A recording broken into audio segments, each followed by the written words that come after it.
Hey guys, so this is just another quick video on how I actually got the harness to fit.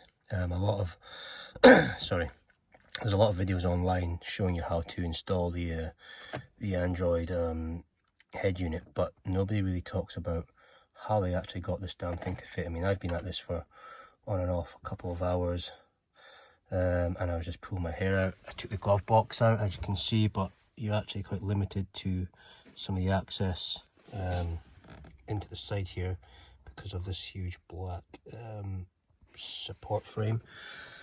I actually took the air conditioning AC unit out as well, but that didn't really help much. So what I did, and I've managed to get it to fit now, I mean the lighting's terrible here, but I basically took some zip ties and I followed this back. If you can see behind there where the yellow cable is, I zip tied a bunch of the wires together and tucked it right behind the side there on the left. Behind there, as you can see, there's the fuse just popping out there in the white cable.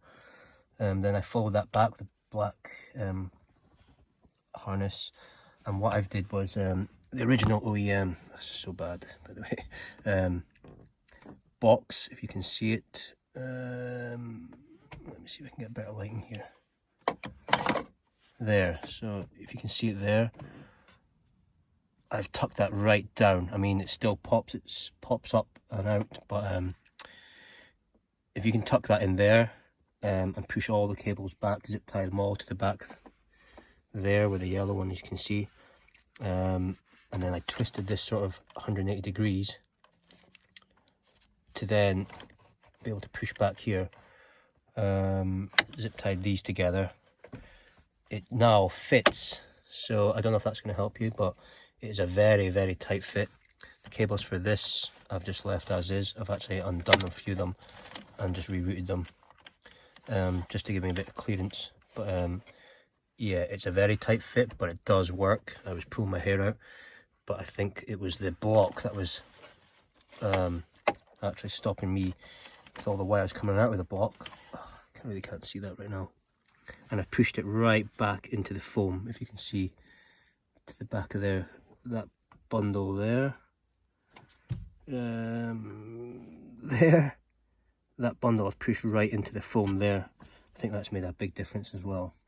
So zip tying off of the new cable and then pushing the old bundle back into the foam with the sound protection or whatever, and pushing the old block down below as far as it can go. I mean, there's not much room, but I've managed to get the head unit to fit.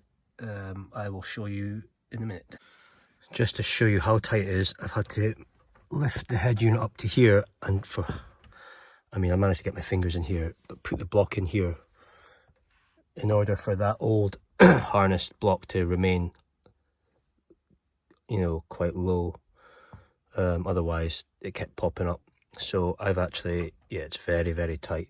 I've had to lift it up to here, then try and mount the new harness block into here, the adapter.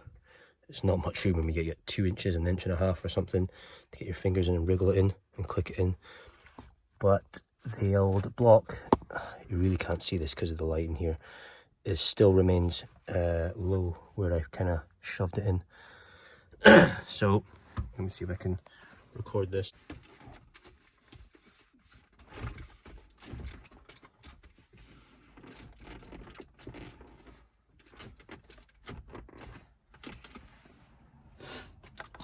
So as you can see, it does fit, and I'm not having to put too much force on it.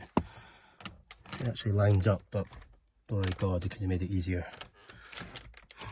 Okay, so hope that helps. I know the lighting's terrible.